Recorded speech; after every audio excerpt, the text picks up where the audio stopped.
This week in league, on the first Origin played on Remembrance Day, the Queenslanders roll over like a battalion of Frenchmen. With a man of the match performance, the Yeary of Cleary has reappeared. With mounting concern about Michael Maguire, the West Tigers bring back their coaching Baba Yaga. Plus, we look at all the action from State of Origin 2. All that and more this week in league.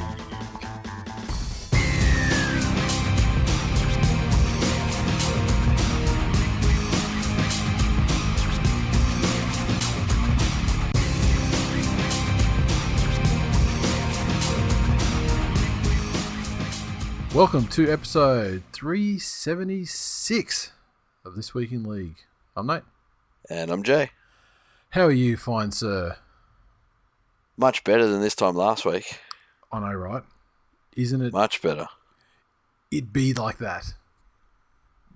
And it's what a difference it makes after doing a live streamed game companion for a New South Wales epic win.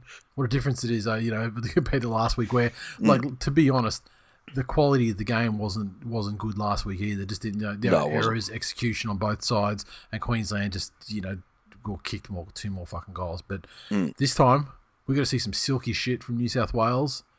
Combinations started a clicking, and it's a much better way to go into your Wednesday night recording session of the regular episode. That is true. That is 100% true. Going to freestyle some news. We'll get into the Origin later, of course. But the story that caught my eye yesterday was entitled, Guess Who's Back? Robbie Farah returns to take up West Tigers' role. So he'll be back at the Tigers next year, taking up an ambassadorial role, which will also see him working on Michael Maguire's coaching staff on a consulting basis. So he retired at the end of last season, and now we'll be working with some of the Tigers' rising young hookers, along with his commitment to sponsors and the club's corporate department. Well, Billy Walters, Jacob Little, what was that guy? Manamana? They used to froth over him. and then they get a good young hooker, and he's just a fucking loner. There's a rookie from Queensland, Jake Simpkin, and he's tipped to be a star in many years to come. So like every other young hooker that goes to the West Tigers. Yep. And of course, they've got Josh Reynolds as well who can do it. So maybe Josh Reynolds can learn a few things from the guy he watched fucking quill several series for New South Wales. Fantastic. From the same field. Yes. So yeah, hopefully now things ease off with the bubble and I can get more involved, Farah said. It was quite frustrating for me being outside the bubble this year because you sit back and watch on TV, but you can't get involved or help out in any way. Seeing the way the season went for the boys was quite difficult to watch, so to be back and involved now and help out where I can will be really good. Nice. Your mate, Justin Pascoe, said, on behalf of all at the West Tigers, I'd like to welcome all new members of the football department to the West Tigers. Good fucking sentence, mate. All of these new additions will add plenty of value to the West Tigers and its football program and will ensure that our playing group has the tools required to operate in an elite, high-performing environment. Well, I guess if you were prevented from working for the organisation for doing exactly what's happened here and giving Robbie Farah a job, you'd want him to fucking take it, wouldn't you? Yeah.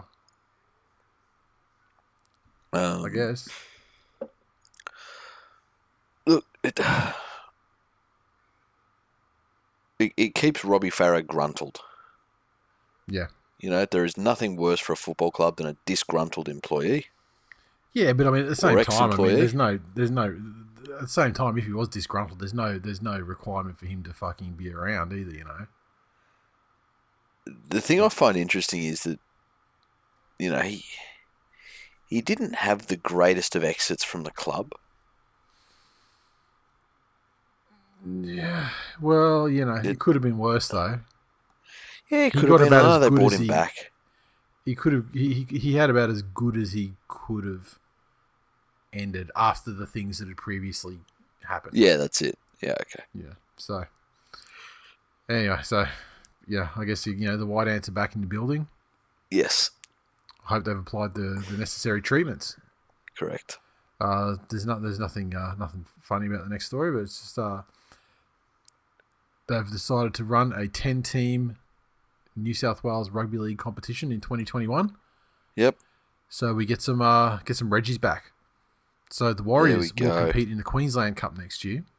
Yeah. And the Mounties have left Canberra to join with Canterbury. And that's going to drop the New South Wales Cup from 12 to 10 teams for next season. So they're going to run a 10-team competition in 2021, which is going to be fucking great because, I mean, how many players couldn't crack it in top grade? For example, I mean, like, you know, Matt Burton's a classic one. But there's like every team had these situations where you know, they're having to bring players into their squads that hadn't played a game of football all year because their competitions just simply did not exist. So you know, it's a great thing for the game, and hopefully we get all of the other, you know, junior, you know, the flags and everything running as well, just to get those pathways you know, restored, so that when you bring your players up, they've actually got some match fitness under their belt. What else can I see here? Verney is just 2 weeks after making his final Melbourne Storm appearance in the grand final, he's going to join the Warriors for the remainder of their Tri-Nations campaign. He'll join the squad in their Hunter Valley camp, if cleared of COVID. When that would have happened, I think it would have been this afternoon as we're recording the show. They say it's extremely likely he'll pull on the green and gold in either of these two clashes against Argentina. But I guess they want to get him around the boys, and he's has a $900,000 per year contract with the Queensland Reds. Given that the game itself could only sell the rights for like what, fucking 25 million or something. It was like a small amount of money, right? And I'm absolutely certain that he's not the highest paid player in the game. No wonder they're going fucking broke. Jesus Christ. Crazy, isn't it? Yeah. And look, I mean, I love trolling and shitting on Union because, you know, as a sport, I despise it. But you know, Verney Varley was a fucking Auckland Blues young star on the way up before he switched over and, you know, found his way with the Melbourne Storm. So it's not like he doesn't know the fucking game. Yeah, that's fine. But if somebody, you know, look at Val Holmes and look at Jared Hayne. Yeah. They played a sport professionally, went away to another sport for 12 months or, you know, 18 months or whatever it was in total. Yep. Then came back in and had to work back into top grades. Yeah. Yeah. You know, didn't walk straight in a rep honours. Yeah. Verney hasn't played this sport since schoolboys. Yeah. And all of a sudden, he's in a national team. Yep. Can I also inquire about how the fuck he qualifies for Australia? Don't be wrong. Because it's not the same as rugby league. It's just pick whoever you want. Home is where the heart is. Yeah, okay. That's why you got a bunch of fucking Tongans and Samoans playing for Japan. Gotcha. They need warm bodies. Yep. Wherever the warm body exists. Yeah. I'm obviously talking out of my ass. I mean, I don't know for sure, but I mean, the fact is that on the other fucking wing is going to be still presumably Marika Korobetti. So, you know, there's no fucking. Yeah. Yeah. Okay. You know, I mean, there's no. It's. I think it's just you just do it where you do it. Yeah, that's it. Well done. Wish you all the best, Verney. Yep. Yeah, I hope he fucking kills it. I hope he's the biggest star in the fucking game over there. Exactly. It's just another. It's just another thing. Like, yeah, just the fact. Like, I mean, I'm not going to say like I'm not going to, you know, be like a troll and say, oh, he doesn't know how to play the game and they brought him straight back in. Ha ha ha. What I will say is though, they still don't have enough top line fucking players that they are prepared to bring a brand new guy straight in. Yeah. I'm not saying he doesn't know the game or any bullshit like that. I mean, he obviously does. He played as a schoolboy. He was a fucking star, and he was going to play for the Auckland Blues before the Storm came along. But the fact that he's still the first man up to bring into the squad after playing league for years. Yes, that's the issue. That's still an indictment on the fucking depth and quality of players in that sport. So, yep. suck it from the back, etc., etc. Correct.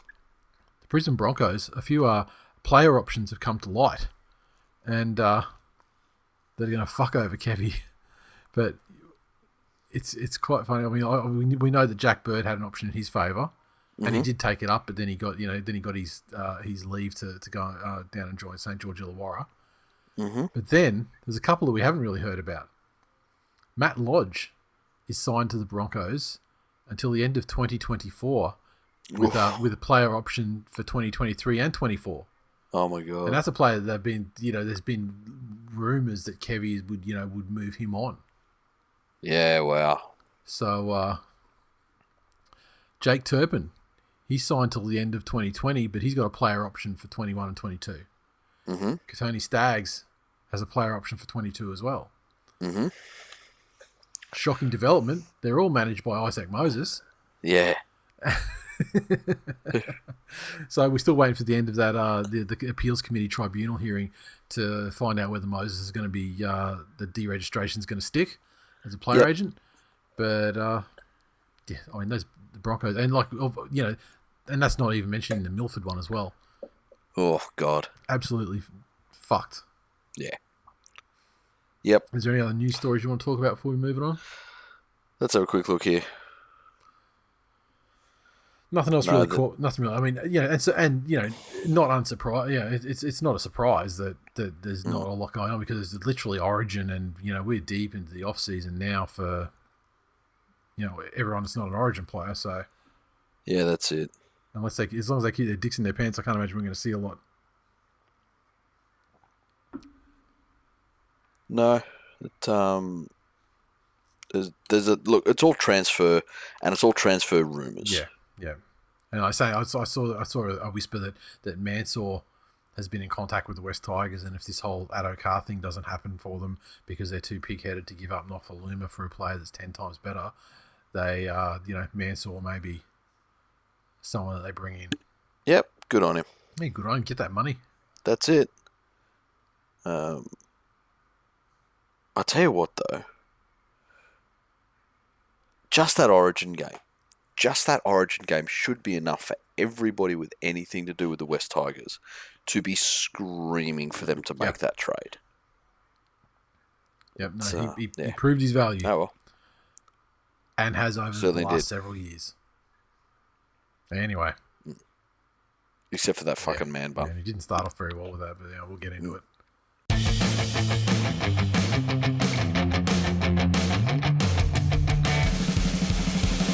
Okay, recaps, or recap as the case may be. Of course, it was State of Origin 2. Game just finished probably about 45 minutes ago. And New South Wales with a dominating 34-10 victory over Queensland. New South Wales tries to Cody Walker, James Tedesco, a double to Addo Carr, Whiten and Tupou, also with tries. 4 of 6 conversions for Nathan Cleary, as well as a penalty goal. And Queensland tries to Xavier Coates and Josh Papali. Valentine Holmes, 1 from 2 conversions. What a performance. Well, a much improved performance from New South Wales. Much improved. This performance was what I expected to see last time. And, obviously last time, as we know, they sort of fumbled their way to a 10-point win and looked comfortably ahead. But the second the Queensland tightened up and actually started to execute a bit better, that all went away. That all went away. This time, though, Queensland with a bright start, thanks to the just the athleticism of Xavier Coates. I mean, given no room to operate at all, and that picture is going to be one that they use all the time. And with the highlights in slow motion and shit with him, upside down, planting that ball down, just inside the touchline, just over the try line. Wonderful work. But New South Wales, then they got into what they were supposed to be doing. That's it. They were rolling downfield fairly comfortably. When they were too far out to do anything, Cleary was finding a corner instead of putting an aimless bomb up. I mean, he wasn't at the start. There were some dodgy kicks. The first 20 minutes was a little bit scratchy, but once he found his groove again, it all kicks a good position, followed up by excellent chases, and just playing that really strong territory game. Yeah, and repeat sets. 4 or 5 there was repeat a patch. sets. when New South Wales were doing the giveaway silly penalties thing, I mentioned in the live stream that they'd have 3 amazing tackles in a set defensively, and then give But away a penalty. that was only at one time, though, wasn't it? Or 6 I feel again, like whatever it may be. Hmm. But looking at a high level, New South Wales completed at 89% tonight, which was that's pretty pretty good. You know, any time you can be over 87, just the cohesion in your game and the way the game flows is much better. But then when you look at the fact that they just had that little bit more possession as well, Queensland only completed at 71%. So it means that New South Wales had 40 sets with the football, and Queensland only had 24 completed sets. You know that. Yeah, and then you also the opportunities gained by, from memory, Queensland didn't force any line dropouts, whereas New South Wales had 4 or 5, as well as Queensland also conceding the starts of sets where New South Wales didn't score and they didn't force a repeat set, but Queensland were taking the ball over on a handover like 2 meters out from their line, stuck down deep in their right corner. And so, I mean, it's New South Wales kind of like for the vast majority, for 60 minutes of the game, pretty much did what Queensland were able to do in the second half last week. And, all that pressure... it told. I mean, Cleary obviously got some confidence. I don't know whether it was just the addition of Cody Walker with him, because holy shit, the whole attack. Yeah, it was different, wasn't it? They both played an excellent role. But then, Cleary started doing kicks that had helped to force repeat sets. He did kicks to pin them down their own end. He was throwing passes. He got his first ever try assists in State of Origin football, like 6 games in or so. As all good halves do. So he's finally he's finally stepped up, and this is the first game he's played in Origin that, for me, he's done what he's there to do. There was no James Maloney to fucking save him this time. He did his fucking job. He laid on tries, put pressure on with kicks, earned repeat sets for his side, defended well, and everything. And, Cody Walker did as well, and everything came off the back of that. Obviously, the forwards were great as well. Frizzle was under heavy criticism from me last week, but he answered it for you. Okay. He took that head-to-head clash with Josh Adokar, and as I said during the live stream, it's like it fucking rattled his his settings back to default. And he started doing the the hard running that we expect from him. Still not a fan of Nathan Brown, but as I predicted, I knew he was going to bring that cunt in, which may instigate Origin stuff, and literally. He fucking ironed out Jake Friend a couple of times, and then when Jake Friend bit back at him, that ultimately resulted in an all-in push and shove handbag thing where we saw some punches thrown. You're a fucking oracle. You're an absolute fucking oracle. So, I mean, once again, though, on the flip side, though, for Nathan Brown, I mean, he did target one of the smallest guys in the Queensland side to take it all out on, as is his MO. But the interesting thing I thought there was, I don't Jake Friend slapped him in the back of the head. Are we allowed to do that now? Well, I mean, I think if you're face to face, argy bargy, and then you slap a guy in the face, like a Frenchman, you can't do that, because they sort of got rid of that when they realised it was like a surrogate punch. And a way of bypassing. That's it. So what's the thing now? As soon as they turn their head, you can whack them. Yeah, I think in their view they probably saw it not so much as a whack, and it was just like one of those sort of like niggling sort of things, rather than like a strike meant to damage. It was more like a strike. Gotcha. Like more of a pest thing. That's but hey, that's for them to say, isn't it? That was my interpretation though why they didn't bother with it. And also with those sin bin things as well, I think it's just they just take the two biggest instigators or the two biggest or the most obvious ones that threw punches. Yeah, the most obvious participants, and get them out of there to cool down, and that does tend to sort of simmer the incident down as a whole. I don't know what else to say. It's so fresh. It is, and we just come off talking about it for 2 hours, but it was more controlled by New South Wales in terms of their handling. Mm-hmm. It was the intensity they displayed in the first half last week for the whole match.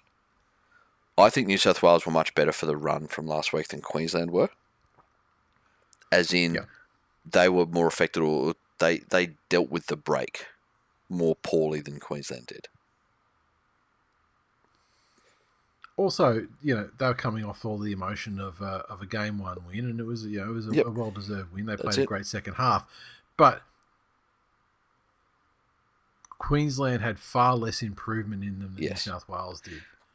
New South Wales got so far away from what they're supposed to be in that second half, particularly, that they could only get better, and they only narrowly lost at that. And looking at it as well, you can't discount the importance of Munster to that team.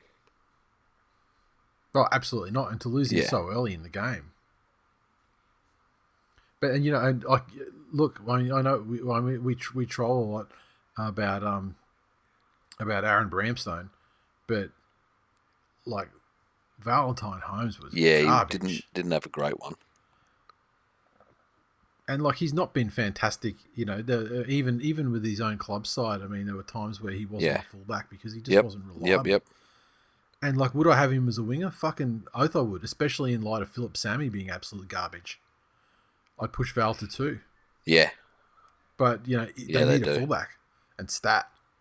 And I don't know who that's going to be next week, because as far as I know, like Brimson, he's out for the season, right? Yeah, mouth. Not the season, he's got out for the series. Yeah. So, but Munster, they lost him so early, and it basically neutralised much of their attack. Because once again, it's like what happens to Manly when 5'8" gets injured. The prime focus of attack, it's always going to be Daly, because nothing's coming out of Ben Hunt. Jake Friend is not a dangerous, speedy, darty dummy half. Jake Friend tried to put a kick in and was ended by Nathan Cleary. Yeah, and the kick ended up on its way to the fucking fence outside. So going forward, it looks like New South Wales came out of this game fairly okay in terms of injuries, unless something springs up later on after the fact. Queensland, I think they've come up okay with injuries from this game as well. Do they have anyone else that's going to be able to come back for game 3? I don't know, but you'd assume Munster would be back there. I mean, he's off for an HIA and he's a week's turnaround, and I'll probably be fine. Is it time for Harry Grant to try to provide something? Tough one. I mean, he's more specialist at his position than he's less utility, but he's more specialist at hooker than that's Hunt true. Is. And so if you could get him on in a 2-hooker rotation with and especially in so much that you would assume in the years to come that Cameron Smith will take up some sort of role with Queensland, as long as they're not too shit. Yeah, I'm of two minds about that, because I mean, it totally wouldn't surprise me either if with Cameron Smith, when he pulls the pin, if he just pulls the fucking pin. And we never. No, we can only fucking hope. Only fucking hope. Yeah, I mean, like maybe I'm lighting too many candles. I burned my fucking house down. I got so many candles. How did we go? Did we get that interview with him? So through the week, when did I tell you about that? That was the day it came through, a couple of days ago. Yeah. So he's got this book coming out, and I don't recall what it's called. I'm not going to look it up, and I'm not going to give him free publicity.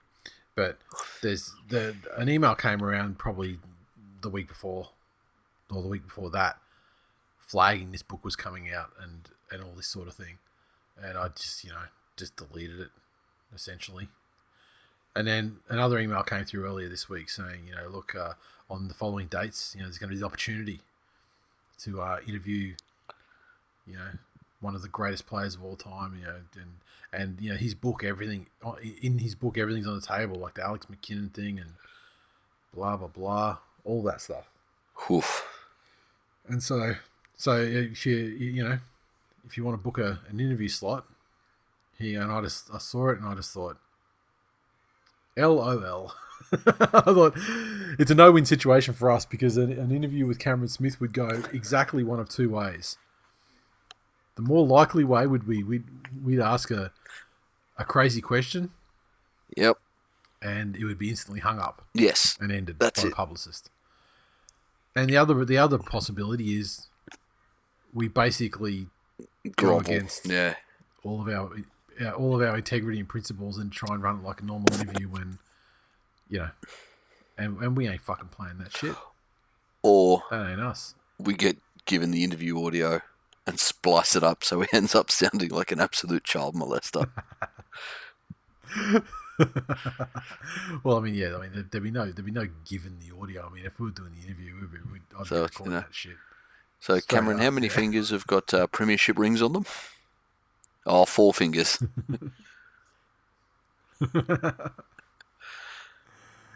Yeah, and you can see how that's going. But not particularly related to the Origin game. But look, the game thread and everything was up pretty late. Did you get any remarks from the nation? Going in, yes, we certainly did. Oh, Jesus Christ, well done. Hayden said, well, fuck me. Cleary had some of Wayne's magic bald head sweat juice at the start of the game and played out of his skin.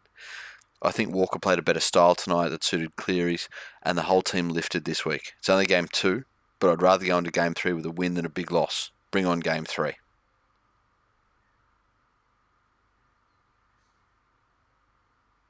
And Terry said there is now such a thing as a disrespectful 40-20. Oh, that was such a good 40-20. Super Grover said Keary just watched his Origin career disappear tonight.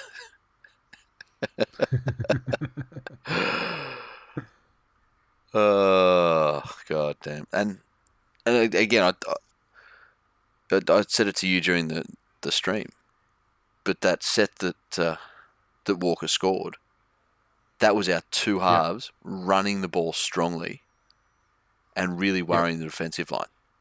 That was one of the first positive signs I saw that I knew we'd have a fantastic night. Stuart said a much improved performance from the Blues, including Whiten, who still gets paid. Yeah, and this is the thing. They played so well as a whole. Crichton was fucking amazing.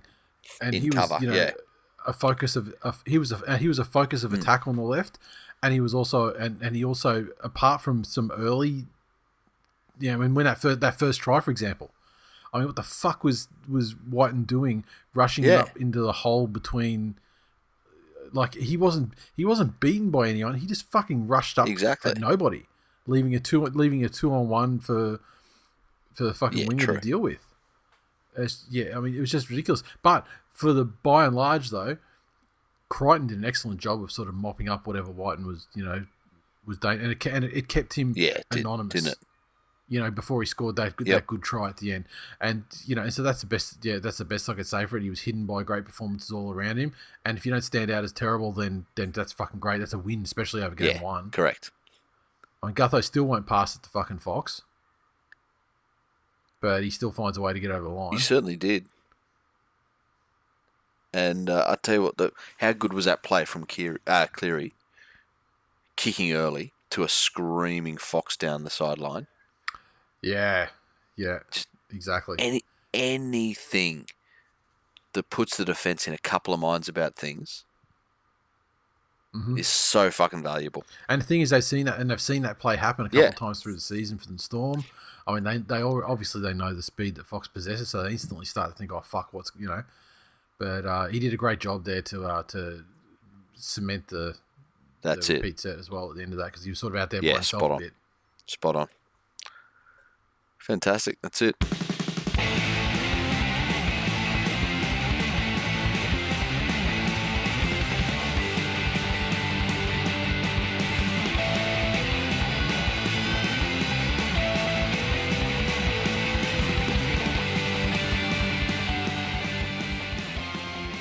Well, here we are. The Courier Mail have come out already.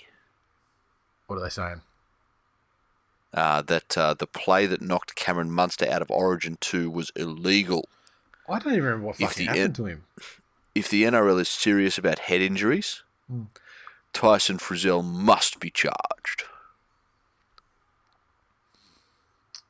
So, apparently, according to Queensland, the NRL's concussion crackdown faces the ultimate test after they were robbed. Jesus. Robbed? What's this concussion crackdown, though? If they're going to crack down on a concussion, they're going to keep him out of next week's game. Do it. I fear for the guy's long-term brain health. And the only thing for it is to ban Cameron Munster from playing next week.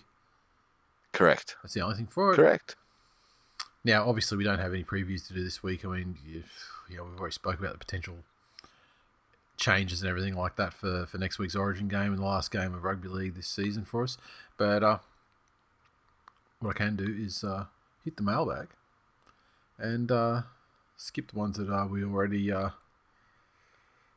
spoken about. Discussed. Yeah. Well, it's just like, there's someone asking about, about Verney's rugby involvement. We covered that already. Sam said, should we refer to North Carolina as a garbage time state? Sure. I don't understand what that means because I don't live in America. North Carolina was just called today for Trump, like a week after the polls have closed, and it's not nearly enough for him to get anywhere near winning, so it's garbage. Consolation state. Yeah, okay. Yeah, no, I don't get that reference because what happens in US politics has absolutely no effect on me, even with such a strong geopolitical tie to them in trade, which is about the only thing you could ever be worried about. Jason said, this episode going to finish 2 seconds early to keep us Queenslanders in it? Nope, no need, sir. Nigel said, in all seriousness, should Boyd Cordner call time in his career? As you know, I love my Roosters and think he's an Australian institution and national icon, but surely he's only a head knock or two away from being a full potato. Does the NRL and RLPA have any case to step in and say enough is enough? Mate, what have we been saying? You need to fucking call time on your career for asking that question. You got a case of the Boyd Cordners when I literally pleaded with him to fucking give it away last episode. The last episode. And that wasn't the first time. Every episode that we've done following a Boyd Cordner head knock, we've said that. The same thing. Yeah. So, mate. There's even an episode titled, Please Boyd Cordner, Retire. Yeah, exactly. You're getting too many head knocks. Exactly. Where are we? Elby said, how's Nutho going to fuck us tonight? Well, yeah, he tried. Dan said, if Cleary doesn't stand up tonight, I'll be convinced he's the child of the dog Mitchell Pearce fucked. That's a great comment. I'm sad. The comment's so good that I'm sad that it didn't turn out to be true. But, true. I mean, let's face it, Mitchell Pearce, the dog fucking shined on him one game too, last series. But but look, I am hoping that Nathan Cleary this is his Origin road going forward, and he's a solid Origin player who fucking does his job, and that job is to assist New South Wales winning every series going forward. Correct. Where are we? How happy is stepdad that Robbie Farah's back next year? I mean, it's kind of asked and answered, but yeah, look, I don't see what value the West Tigers get out of him. Yeah. He doesn't seem to be the sort of guy that young players would be dying to be around. Yeah. Imagine somebody like Nathan Hindmarsh turning up in a consultancy capacity coaching staff at Parramatta. You would be okay to say that the majority of those young forwards would want to sit down and listen to what he has to say. Yeah, unless he was going to say something about winning. Because he won games. What the fuck would he know about it? Yeah, true. I don't know what Robbie Farah does for them, to be frank. Giannis says that Cleary is this generation's Robbie Farah. Looks solid during the regular season, shits himself at Origin. Of course, the only difference is Robbie's a premiership winner. Changed my mind. Look, I understand that, and I've seen how you behave, which gives me an insight into what I think your IQ is. And I'd say people have got a better chance of changing Jack DeBellin's mind that rape isn't okay. And David Harvey's in there being a smart ass asking about the game thread. You got your game thread eventually, motherfucker. We're doing a live stream, man. Gee, some of these. Then David said, "This is why you blokes were so angry last week, because this is exactly what should have happened last Wednesday." Exactly, sir. Exactly. And he went on to say, Haas, enormous, made a massive difference. Cleary, great played field position. And New South Wales, high energy football. Brilliant Munster, HIA in an ugly moment. Big factor. Yes, and yes, sir. You've nailed it across the board. Exactly. And so that is it. Episode 376. Fucking quick one's a good one. True Express episode. First Express episode. One game. Yeah, one game. And I guess we don't have as much to bitch about this week. With the True. So thanks for listening. As always, you can interact with us on Twitter. So follow at TWI League. Our Facebook community lives at hashtag TWiL Get in there. The direct link, facebook.com/groups/TWiL Our Facebook page for episode releases and all that jazz. Facebook.com/This Week in League. Hit the like button. Share the posts we put them up. Spread the word. Help us spread the word. That would be amazing. And if you want to support the show, make sure you drop us a rating and a review on Apple Podcasts. And if you want to go the extra mile, our Digi memberships are still available. We've got an archive now of 35 episodes, which will be 36 in about an hour's time, and all available to listen to. And they can be picked up anytime for only $3.99 a month. And fuck it, just tell a friend. You don't have to drop cash on us. We'd still love you long time. And that's about it. Last game of the season next week. Start prepping for the Twillies. Yeah, and I will be getting the Twilly stuff in there. I've been smashed with work at the moment, but I'll be dropping in. Let's say we'll do a couple of positions a day. We probably get through 2 or 3 positions a day to get those short lists there, and I'd also for the people who are on Twitter and in the Facebook group, start thinking perhaps about giving us some memory joggers about quality contributors and things like that through the season. I mean, I've got a couple I've got a couple in the back of my mind, but Fat Harry Lazy, obviously. I don't want anyone deserving to miss out though. And these categories and for short lists and things like that, they will be dropped in the Facebook group. We'll work through them methodically. Tomorrow I'll throw in probably centers, wingers, and fullbacks. And then, and we'll go forward, each day we'll do a couple and we'll bust through them in a couple of days. And, then the Twilly. So what's going to happen is next week's episode, main show episode, will be the Origin finale. Then with the Twillies will be open for voting. And then we'll have a week to vote on the Twillies. And bust it out. And then the show. And that's it. That's it for 2020. Yeah, good. Fantastic. And it's been a fucking challenging year, but in the end, I mean, the rugby league season has stretched itself out so well. Can you imagine having rugby league almost up to Christmas? Can you imagine it would be like Christmas. Imagine this week in league almost up to Christmas? It's fucking crazy. I mean, daylight saving for games at the end of the season is such a fucking bitch. Pay your Digi membership and get us. It's true, because we'll be running members apps fucking all the way through. So we've got sponsors we've got to satisfy. Exactly.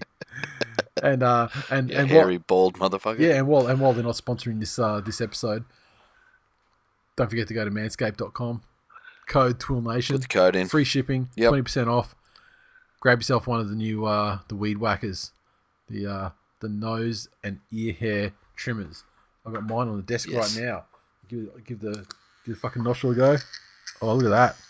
Beautiful. Absolutely spotless. It's a waste that you're not on the fucking snow, Colombian marching powder. The snow is not gonna fucking settle on the fucking trees tonight. Now, that's it. Do you have anything else to add? No. See you next week. Later.